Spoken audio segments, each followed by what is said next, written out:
ଖାରବେଳନଗର ଥାନା पुलिस अभियोगकारिणी एतला आधार मामला रुजु कर तदंत करने सह अभियुक्त एसके रमजान अली को गिरफ्त कर कोर्ट चालान करिसेंती। सूचनायोग्य जे अभियोगकारिणी निज स्वामी और 2 संतान सहित खारबेलनगर थाना अंचल में रुहति। स्वामी वृत्ति रे जड़े ड्राइवर होइतिबारु प्राय समय विलंबित राति घर को फेरती। एणु अभियोगकारिणी प्रतिदिन राति घर दरजा खोला रखी शोई पड़ी था।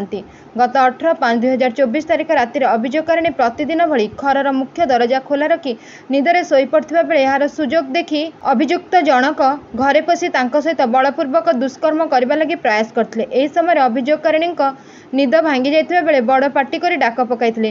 तांको पाटी सुनी पाख पड़ोशी घटनास्थल में पहुंची तांको अभियुक्तों कबल उद्धार करते। एही घटना पर स्थानीय किछि भद्र व्यक्ति घटनार आपस समाधान लगी प्रयास करते अभियुक्त जनक धराछुआ दे नथिले।